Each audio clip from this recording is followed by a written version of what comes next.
जय हिंद। मैं सौरभ और आप मेरे साथ एक बार फिर से जुड़ रहे हैं सबल 30 के यूट्यूब चैनल पर बायोलॉजी में। ठीक है, और बायोलॉजी के तहत हम लोग पढ़ रहे थे न्यूट्रिशन चैप्टर, और न्यूट्रिशन में हम लोग देख रहे थे डाइजेशन को। ठीक, जिसमें डाइजेशन के तहत हमने देखा किसके बारे में कि डाइजेशन में कार्बोहाइड्रेट, प्रोटीन और फैट जो एनर्जी का सोर्स है, जबकि विटामिन और वाटर एनर्जी के सोर्स नहीं है। साथ ही साथ हमने ये भी देखा कि कार्बोहाइड्रेट जो है वो टूटता है ग्लूकोज में, ठीक है, और फैटी एसिड जो है, फैट जो है वो टूटता है फैटी एसिड में, और प्रोटीन जो है वो टूटता है अमाइनो एसिड में। इसके बाद जब हम आगे बढ़े तो देख रहे थे ह्यूमन डाइजेस्टिव सिस्टम, और ह्यूमन डाइजेस्टिव सिस्टम में हम देख रहे थे एलिमेंट्री कनाल। ठीक है, एलिमेंट्री कनाल में हमने देखा कि सबसे पहले होता है मुख यानी माउथ, और माउथ के नीचे जाए तो पूरा सिस्टम बकल कैविटी, और बकल कैविटी के नीचे ये फेरिंक्स, और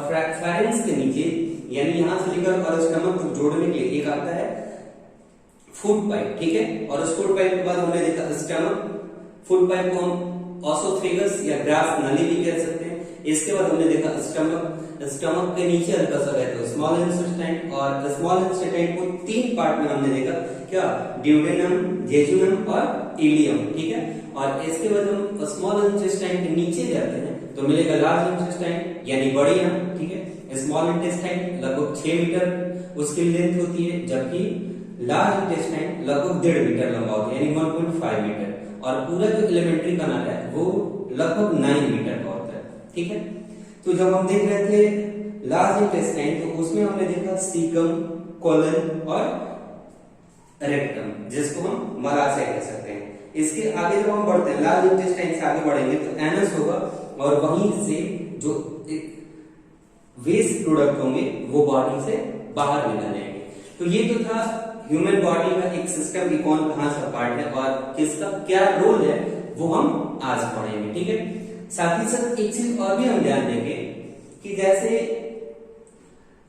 हमने पहला टॉपिक रखा एलिमेंट्री कनाल के बाद, और उसमें एक चीज और भी होता था ह्यूमन डाइजेस्टिव सिस्टम में, क्या कि एक होता था एलिमेंट्री कनाल और दूसरा होता था एसोसिएटेड ग्लैंड्स। तो एसोसिएटेड ग्लैंड्स में क्या होता था वो मैंने आपके साथ डिस्कस करा था, क्या होता था शायद आपको याद भी होगा, जैसे हो गया लीवर, और हो गया पैंक्रियाज, और हो गया सैलिवरी ग्लैंड्स। ठीक है, तो ये जो चीजें थी वो क्या था एसोसिएटेड ग्लैंड। तो हम देखेंगे यहां से बकल कैविटी, और बकल कैविटी का हिंदी हुआ मुख गुहिका। ठीक है, यहां हम पढ़ेंगे किसके बारे में, टंग के बारे में। क्यों? क्योंकि टंग से रिलेटेड प्रश्न आता है और बकल कैविटी का पार्ट भी है टंग। एक जैसे आपने देखा टंग, तो टंग का काम क्या है, ये टेस्ट बताता है। सबसे पहला बात क्या है कि टंग का काम क्या है, टेस्ट बताना। ठीक है, किसका, जो फूड हम ले रहे हैं। अब देखिए यहां से प्रश्न नहीं बनता, प्रश्न बनता है यहां से और यहां से। प्रश्न बना कि टंग का कौन सा भाग तीखा टेस्ट बताता है, तो कौन सा, पश्च का। पश्च का मतलब पिछला हिस्सा। ठीक है, दूसरा प्रश्न, हमें मीठा टेस्ट जीभ के यानी टंग के किस पार्ट से पता चलता है, अग्रभाग। अग्रभाग का मतलब अगला भाग। अब ऐसा नहीं है कि पूरे जीभ पे मीठा मीठा लगेगा, पूरे जीभ पे तीखा तीखा लगेगा और पूरा जीभ नमकीन नमकीन और खट्टा खट्टा बैठेगा, नहीं। इस पे आपकी जो टंग है उस पे टेस्ट बर्ड होते हैं। ठीक है, यानी जिसको हिंदी में स्वाद कलिकाएं कहते हैं। ठीक, तो जो मीठा वाला टेस्ट बताएगा वो आपकी टंग के आगे वाला पार्ट होगा। जो तीखा वाला अर्थात जिसको तीता भी आप कह सकते हैं, बिटर, जो बिटरनेस टेस्ट के बारे में बताएगा वो होगा आपके जीभ का पिछला वाला भाग। जबकि आपको कोई चीज नमकीन या खट्टा खट्टा लगता है तो उसमें रूल होता है जो आपकी जीभ के किनारे वाले हिस्से हैं। ठीक है, जो आपके टंग का किनारे वाला पार्ट है वो बताता है नमकीन और खट्टा, और ये दोनों साइड सेम काम करते हैं। ठीक है, ऐसा नहीं कि इधर नमकीन और इधर खट्टा लगता है, ऐसा कुछ बात नहीं है। ठीक है, दोनों साइड के किनारे नमकीन और खट्टे स्वाद को बताते हैं, जबकि जीभ का अगला भाग मीठा टेस्ट बताएगा और पिछला भाग तीखा टेस्ट बताएगा। मैंने इस चीज को आपके इसलिए थोड़ा सा आपका ध्यान आकर्षित करा क्योंकि अब तक 7 से 8 बार मुझे प्रश्न यहां से देखने को मिले हैं, जिस दौरान मैं आपके लिए ये कंटेंट तैयार कर रहा था। ठीक है, अब एक यहां से हम थोड़ा सा आगे बढ़ेंगे तो हमारी मुलाकात इसी बकल कैविटी में किससे होगी, दांत से, ठीक। अब जैसे देखिए टीथ, तो टीथ में क्या होगा कि आप अगर अपने दांत को भी देखें तो आपको लगेगा कोई दांत नुकीला है, कोई चौड़ा है, कोई मोटा है, ठीक। सब और सबके अपने अपने अलग अलग काम है। तो यहां से भी प्रश्न एग्जाम में बने हुए। जैसे देखिए क्या कि टीथ में हमने देखा हेट्रोडेंट, डायफोडेंट और मोनोडेंट, ठीक है। तो क्वेश्चन यहां से तो नहीं बना, लेकिन यहां से क्वेश्चन बहुत बार बना हुआ है, ठीक है। हेट्रोडेंट का मतलब होता है विषम दंती, डैफोडेंट का मतलब होता है द्विबार दंती, ठीक है, और मोनोडेंट का मतलब होता है एक बार दंती। अब ध्यान देंगे, सबसे पहले टीथ के बारे में जानते हैं। यहां से एक प्रश्न बना और वो क्या बना कि दांत के ऊपरी परत को क्या कहते हैं, ठीक है। क्या बना, दांत के ऊपरी परत को क्या कहते हैं। तो जो दांत का ऊपरी परत होता है वो इनामेल का बना होता है, ठीक है। तो वो क्या होगा, इनामेल, यानी दांत का ऊपरी परत किससे बना होता है, इनामेल से बना होता है, ठीक है। अब एक प्रश्न यहां से थोड़ा सा और अच्छा बनाया गया। तो क्या बना कि जो इनामेल के नीचे वाली परत है, दांत का जो ऊपर वाला परत है वो इनामेल का बना होता है, और जो उस इनामेल के नीचे वाली परत है उसको हम लोग डेंटाइन कहते हैं। क्या कहते हैं, डेंटाइन। तो आपको टीथ से रिलेटेड अगर पहला प्रश्न बना तो ये कि दांत का ऊपरी परत किसका बना होता है, इनामेल का। दांत का इनामेल के नीचे वाली परत को क्या कहते हैं, डेंटाइन। एक प्रश्न यहीं से और भी बना जो कि मैं यहां पे लिख रखा हूं, ध्यान देंगे कि जो इनामेल है वो आपके बॉडी का सबसे कठोर पदार्थ है, यानी कि सबसे हार्ड सब्सटेंस है, ठीक है। तो अब ध्यान देंगे कि एक प्रश्न बना कि आपके शरीर में सबसे कठोर पदार्थ कौन सा है। हम लोग तो नॉर्मली हड्डी जानते हैं, हमने बोन लगा दिया ऑप्शन में, चाहे कार्टिलेज से तो थोड़ी बहुत जान पहचान हमारी है, इसलिए क्योंकि हम जानते हैं कि कार्टिलेज वो है जो हड्डी से थोड़ा सा मुलायम और जो मांसपेशियां हैं उनसे थोड़ा सा टफ होता है, ठीक। तो वो तो कार्टिलेज होता है। जैसे नाक में यहाँ पे जो आपको लगता है ना वो हो गया। तो कार्टिलेज के बारे में तो हमारी पहचान थी, लेकिन जैसे ही पूछा कि शरीर में सबसे हार्ड पदार्थ कौन सा है तो हम गलती आंसर लगा के चले। तो ध्यान देंगे कि शरीर में यानी ह्यूमन बॉडी में सबसे हार्ड अगर कुछ है तो क्या है, इनामेल। और इनामेल के बाद डेंटाइन, और डेंटाइन के बाद कौन आएगा, बोन, यानी जो हड्डी है हमारी, और इसके बाद क्या आएगा, कार्टिलेज। और कार्टिलेज किससे कहते हैं, तो कार्टिलेज वो सब्सटेंस है जो बोन से मुलायम होता है लेकिन मांसपेशी से, मसल से क्या होता है, टफ होता है, ठीक है। तो वो कहलाएगा कार्टिलेज। अब थोड़ा सा आगे बढ़ते हैं, यहां दो प्रश्न बने वो हमें समझ में आ चुके हैं, ठीक है। अब आगे देखेंगे आप, तो हम देखते हैं हेट्रोडेंट। हेट्रोडेंट को हिंदी में विषम दंती कहते हैं, और इसी हेट्रोडेंट को देख रहे हैं आप कि इंसिजर, कैनाइन्स, प्रीमोलर्स और मोलर्स के टर्म में बांटा गया, ठीक है। तो हेट्रोडेंट का ही पार्ट है कृतंक, रजनक, अग्रचर्वणक और चर्वणक। इनके काम क्या है, ठीक। तो ध्यान देंगे कि जो इंसिजर्स है वो भोजन को काटने का काम करता है। अर्थात जब आप भोजन करने के लिए बैठते हैं या तैयार होते हैं और जब आप भोजन लेते हैं तो सबसे पहला जो आप भोजन जिस दांत से काटने की सहायता मिलती है वो दांत का इंसिजर्स, ठीक है। यानी जिस दांत के माध्यम से आप भोजन को काटते हैं वो क्या कहलाएगा, इंसिजर्स। क्लियर है। अब एक प्रश्न यहां से देखिए क्या बना कि हाथी के आगे वाला दांत, जो कि मैंने यहाँ क्वेश्चन के तौर पे इसको लिख रखा है, ठीक है। क्या बना प्रश्न कि हाथी के आगे वाला दांत किसका विकसित रूप है, ठीक है। क्योंकि वो दांत है तो यहीं से संबंधित प्रश्न बनेगा। तो पूछा गया कि हाथी के आगे वाला दांत किसका विकसित रूप है, आंसर होगा इंसिजर्स। आपने आप कहावत में कहते हैं ना कि हाथी के दो दांत, एक खाने के और एक दिखाने के, ठीक। तो जो आगे वाला दांत दिखता है सिर्फ, जो दो इधर इधर निकले होते हैं, तो वो किसके डेवलप्ड फॉर्म है, किसका विकसित रूप है। तो हमारा जवाब होगा कि हाथी के आगे वाले जो विकसित दांत हैं, जो आगे दिखते हैं आपको, वो किसके डेवलप्ड फॉर्म है, वो है इंसिजर यानी कृतंक का। हिंदी वाले लोगों के लिए कृतंक लिखा हुआ मिलेगा और इंग्लिश वालों के लिए इंसिजर लिखा हुआ मिलेगा। इतनी जानकारी मिल गई। अब आगे बढ़ते हैं और ध्यान देंगे कैनाइन्स, ठीक। कैनाइन्स को हिंदी में हम रदनक कहते हैं। रदनक का काम क्या है, भोजन को चीरने और फाड़ने का काम है। अब ध्यान देंगे कि नॉर्मली कैसे भोजन को चीरना या फाड़ना पड़ता है। जो ज्यादा टफ होते हैं तो आप या फिर मांस वाले जो फूड है उनको चीरने फाड़ने का काम होता है। आपने देखा होगा जानवरों में यहाँ पे इस साइड में बहुत नुकीले नुकीले दांत होते हैं, ठीक है, तो वही क्या है कैनाइन्स। तो और ये जो दांत है वो नॉर्मली आपको जानवरों में ही ज्यादा डेवलप मिलेगा, हमारे पास भी लेकिन उतना डेवलप नहीं है। क्यों? क्योंकि हमें जो नॉर्मल फूड खाना होता है, ठीक, तो हमें उसकी ज्यादा जरूरत नहीं पड़ती। जो टफ फूड है उनके लिए आपके पास भी इस साइड में यहाँ पे नुकीले दांत ऊपर और नीचे दिखेंगे, ठीक है, दोनों साइड में, तो वो आपके हुए कैनाइन्स। लेकिन इसका जो सबसे ज्यादा स्ट्रॉन्ग काम कर रहा हो तो आप जितने भी जो जंगली जानवर है जो मांस खाते हैं, ठीक है, उनके दांतों को अगर आप गूगल पे उनका फोटो लेकर के देखेंगे, ठीक, और मैं कहूंगा कि टीथ की सभी नाम का आप गूगल पे सर्च करें और वहां से देखें ये दांत हमारे बॉडी में, हमारे बकल कैविटी में, ठीक है, कहाँ पे फिक्स है और इसकी संख्या कितनी है, ठीक। जैसे कि आपको एक क्या होगा, आपके दैनिक जीवन का हिस्सा भी है तो आपको याद करना आसान हो जाएगा, ठीक।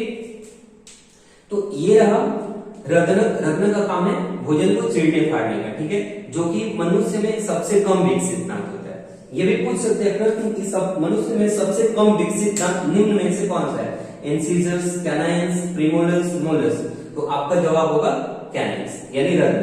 अगला है प्रीमोलर, ठीक। तो प्रीमोलर और मोलर यानी कि अग्र चवर्णक और चवर्णक, प्रीमोलर और मोलर दोनों का काम होता है भोजन को चबाने के लिए, एक भोजन को काटना, और जब तक उस भोजन को अच्छे से चबाएंगे नहीं, छोटे छोटे टुकड़ों में काटेंगे नहीं, ठीक, तब तक वो हमारी बॉडी में जाकर के अच्छा डाइजेस्ट होने का चांस नहीं बनता, या फिर उसे जितने बॉडी को उम्मीद होती है न्यूट्रिएंट्स की उतना नहीं मिलता है। इसीलिए आगे वाला काम क्या किया, भोजन को काट दिया, और ये जो दो लोग हैं वो क्या करते हैं, उसको अच्छे तरीके से क्या करते हैं, मिक्स कर लेते हैं। क्लियर है? अब एक बात और भी आप ध्यान देंगे, यहाँ पे मैंने एक नोट करके लिखा हुआ है, ठीक है, इसको देख लेते हैं। आपने सुना होगा अकल की दांत। अगर आप अपने परिवार में होंगे तो लोग कहते हैं, जैसे किसी की उम्र 18 साल से अधिक होती है तो लोग कहते हैं कि इसको भी दांत निकलते हैं, ठीक। तो वो जो 18 साल से लेकर 25 साल या 30 साल तक के एज तक जो दांत निकलता है उससे हम अकल की दांत कहते हैं। क्या? अकल की दांत कहते हैं, ठीक है। और उसकी संख्या कितनी होती है? 4, ठीक है। और ऐसा कतई नहीं है कि अकल की दांत जिसको निकलती है उसको अकल आ जाता है 18 साल में, तो ये नहीं सोचिएगा, ठीक है। अकल की दांत 18 से 25 साल के एज में पाया जाता है और वो एक अवशेषीय अंग है, उसका कोई बहुत ज्यादा रेलेवेंस नहीं है, क्योंकि जब तक वो नहीं था तभी हम खाना को इजीली खा भी रहे थे, ठीक। तो अवशेषीय अंग का मतलब क्या होता है कि बॉडी में कुछ ऐसे पार्ट्स हैं जिनका बहुत ज्यादा रोल नहीं है, ठीक, वो बॉडी में रहे तो भी और ना रहे तो भी उनका कोई इफेक्ट हमारे दैनिक जीवन पे नहीं दिखेगा, वैसे अंग रहेंगे अवशेषीय। और ह्यूमन बॉडी में लगभग 100 वैसे अवशेषी अंग हैं, यानी टोटल 100 वैसे अवशेषी अंग हैं, ठीक है, जिनका कोई बहुत बड़ा रोल हमारी बॉडी में नहीं है। वो हमारी बॉडी में रहे तो भी ठीक और ना रहे तो भी ठीक। जैसे आपने सुना होगा अपेंडिक्स एक वर्ड, ठीक। तो अपेंडिक्स क्या है? आपकी बॉडी का अवशेषी अंग है, ठीक है, यानी एक्स्ट्रा पार्ट है, उसका कोई रोल नहीं है। वो आप देखते भी होंगे कि जब वो अपेंडिक्स बढ़ जाता है और उसको ऑपरेट करके आपकी बॉडी से बाहर निकाल दिया जाता है, उसके बाद भी आपका दैनिक जीवन बहुत सही तरीके से बीतता है, ठीक। तो मानव शरीर में कुल अवशेषी कितने अंग हैं? 100, ठीक है। तो ये रही बात। आगे बढ़ते हैं और ध्यान देंगे आप डायोफोडेंट अर्थात द्विबार तंत्री। अब द्विबार तंत्री का मतलब कि वैसे दांत जो हमारे पास 2 बार होते हैं। बहुत सारे लोग, आप सभी लोग जो वीडियो देखते हैं आपको पता होगा कि एक बार आपके बचपन में दांत आए थे, इस बार टूट गए थे और फिर नया दांत आया, ठीक। तो वैसे दांत जो आपकी लाइफ में 2 बार आते हैं, एक तो जन्म के टाइम, जो एक जन्म के बाद 1-2 साल बाद जो आते हैं धीरे धीरे वो, और फिर लगभग 8 साल 9 साल 10 साल के एज में ये टूटना चालू हो जाते हैं, यानी गिरने लगते हैं, ठीक। और फिर उनकी जगह पे नए दांत आते हैं जो कि लाइफ टाइम चलते हैं। तो वैसे दांत जो आपके पास 2 बार होते हैं वो क्या कहलाएंगे? डायोफोडेंट। और इनकी टोटल संख्या कितनी है? 20। कितनी है? 20, ठीक है। एक बात और भी ध्यान देंगे आप, एक हुआ मोनोफोल्डोटिक, ठीक। तो मोनोफोल्डोटिक क्या है इसको हम कहते हैं एक बार गिनती। इसका मतलब क्या है कि ऐसे दांत जो हमारे जीवन में एक बार होते हैं, ठीक है, कितने बार? एक बार। और वो कितने हैं? 12। तो टोटल हमारे पास कितने दांत? 32। इसीलिए तो लोग कहते हैं कि मारेंगे तुम्हारा 32 ही निकल जाएगा, ठीक, या 32 ही नहीं दिखा। तो ये टोटल दांतों की संख्या कितनी? 32।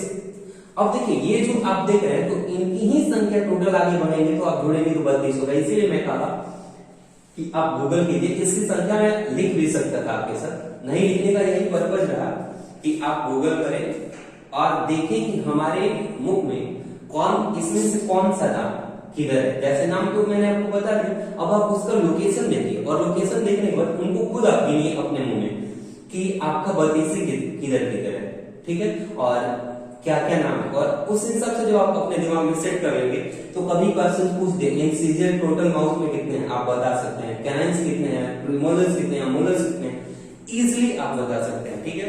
और वो प्रश्न पूछे भी गए तो ये काम मैं आपके लिए छोड़ता हूं, ठीक है।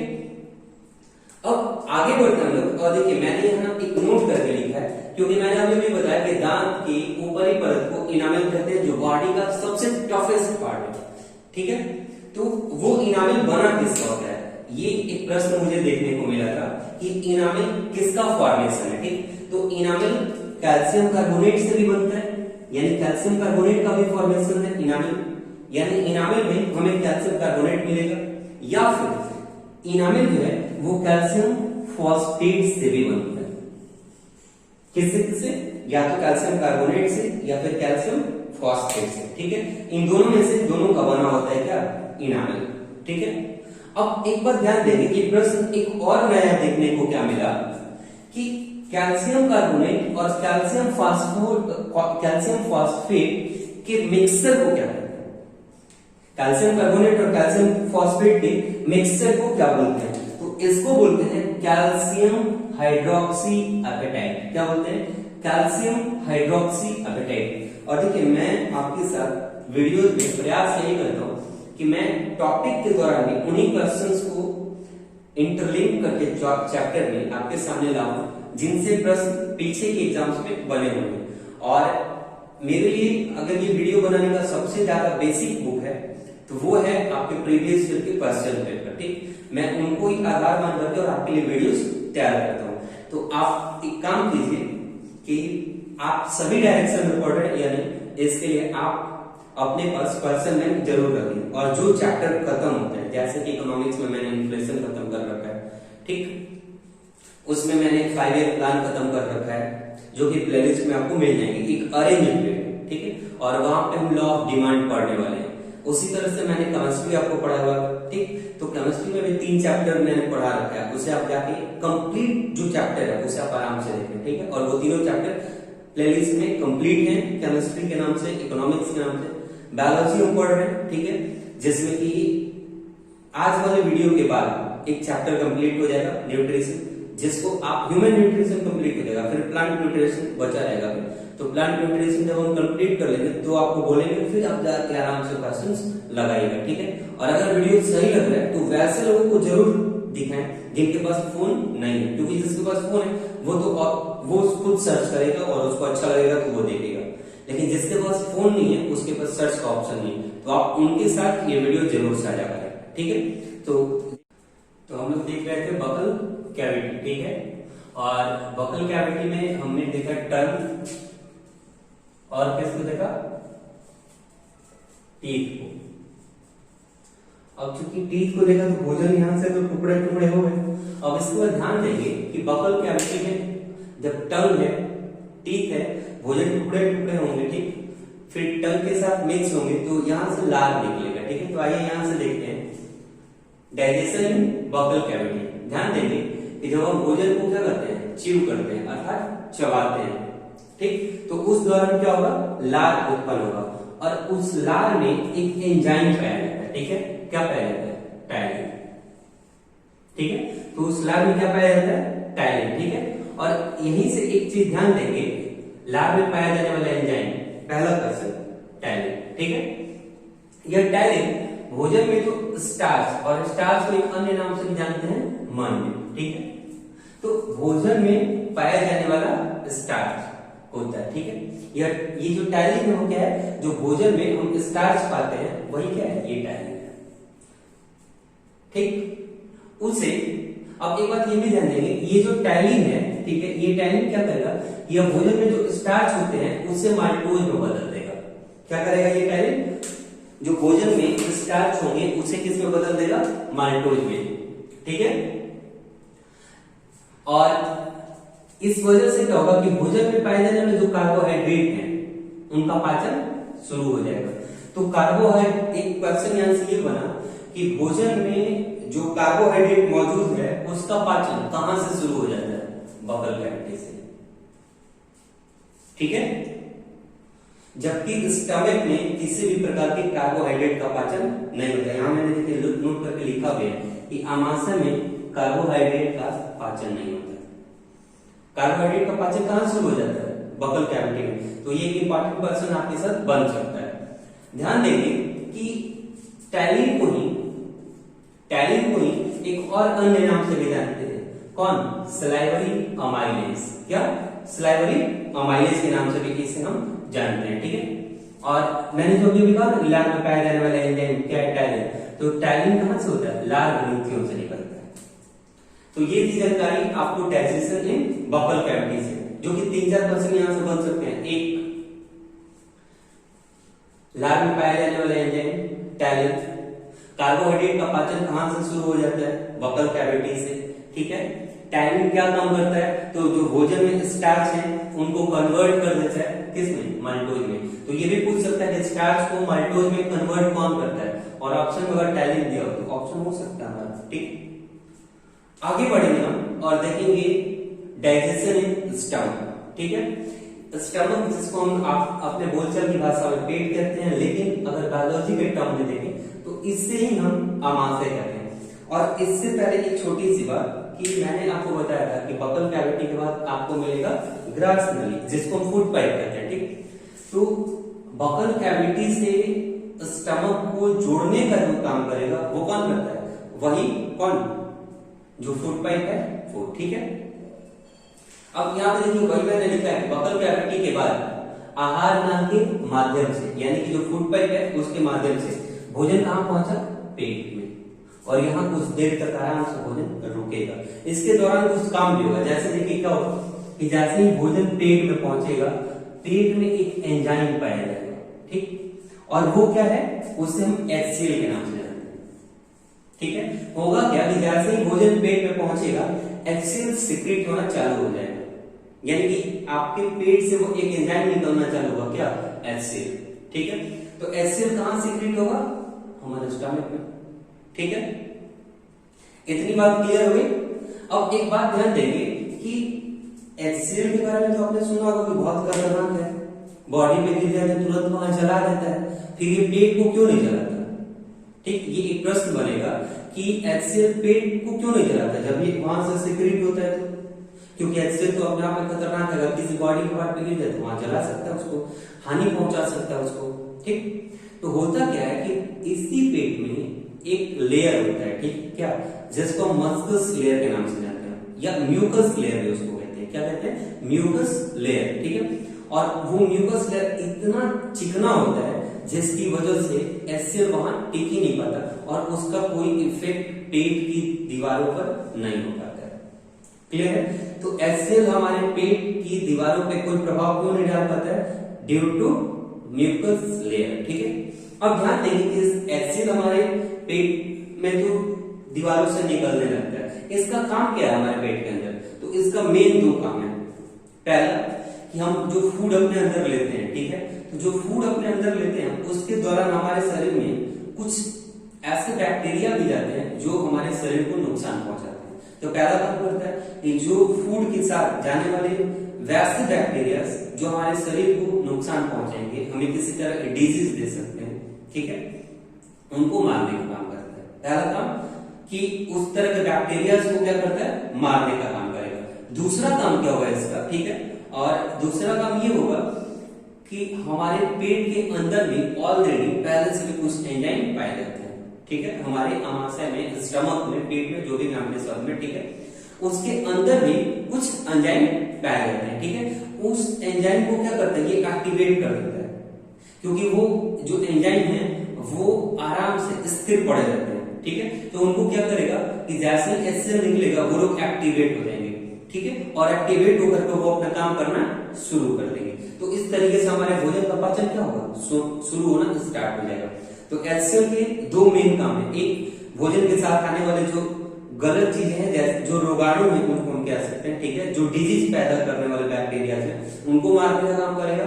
साथ ही साथ क्या करेगा कि जो भी हमारे स्टमक के अंदर एंजाइम है उनको एक्टिवेट कर देगा। तो ये दो काम। अब देखिए हमारे पेट के अंदर कौन कौन से एंजाइम है, ठीक। या फिर एंजाइम का मतलब क्या है, एंजाइम का मतलब है कि एंजाइम वो है जो कि पाचन क्रिया को संपन्न कराता है। तो पाचन क्रिया को संपन्न कराने वाले को क्या कहेंगे, एंजाइम, ठीक है। और HCl वही काम करता है क्या, पाचन क्रिया को संपन्न कराता है, इसलिए HCl को किसकी कैटेगरी में रखा है, एंजाइम, ठीक है। ये ऑलरेडी हमारे पेट के अंदर होते हैं, ये निकलते रहते हैं, ठीक। और यही वजह है, देखिए होता क्या है कि ये HCl आपके जो फूड है उनमें आसानी से मिल जाता है, ठीक है, और मिल करके वहां डाइजेशन शुरू हो जाता है। यही वजह है कि नॉर्मली लोग कहते हैं कि खाने के बाद हमें थोड़ा देर टहल लेना चाहिए। उससे फायदा क्या है कि HCl जो वो आसानी से भोजन के साथ मिक्स हो जाएगा, ठीक है, और डाइजेशन जो है हमारे को प्रॉपर होगा, ठीक। ध्यान देंगे जो हमारे स्टमक के अंदर एंजाइम मिलेंगे, जैसे पेप्सिन। पेप्सिन क्या काम करता है, ठीक। तो जो हमारे भोजन में प्रोटीन होता है, क्योंकि हमने तो पढ़ा था कि 4-5 चीजें मिलती हैं हमें, या फिर 4-5 चीजें हम न्यूट्रिएंट्स के लिए अपने अंदर लेते हैं, ठीक है, जिसमें हमने क्या देखा था, कार्बोहाइड्रेट देखा था, फैट देखा था, और क्या देखा था, वाटर देखा था, विटामिन एंड मिनरल्स देखा था, और क्या देखा था, प्रोटीन देखा था, ठीक। तो ये जो हमारे फूड के प्रोटीन है उनको क्या करेगा, पेप्सिन पेप्टोन में बदल देगा। अब ये पेप्टोन क्या है, ठीक। तो ध्यान देंगे कि जो प्रोटीन है इसी के छोटे छोटे फॉर्म को पेप्टोन कहते हैं, ठीक है। अर्थात पेप्सिन क्या करता है, हमारे प्रोटीन को छोटे छोटे पार्ट में तोड़ देता है, और इसी छोटे छोटे पार्ट में तोड़ने को क्या कहते हैं, पेप्टोन कहते हैं। आई होप ये इतना चीज आपके लिए क्लियर हो गई, ठीक है। आगे बढ़ते हैं, एक एंजाइम और मिलता है, कहां, हमारे स्टमक में, रेनिन। रेनिन क्या करता है कि यह केसिन को, अब चूंकि देखिए जो दूध आप लेते हैं तो दूध में केसिन होता है, ठीक है, और वो केसिन डायरेक्ट आपके बॉडी में काम नहीं करता, ठीक है, ध्यान देंगे। या फिर जो छोटा बच्चा होता है, नॉर्मली तो छोटे बच्चे ज्यादा उनको दूध ही देना ही होता है, ठीक।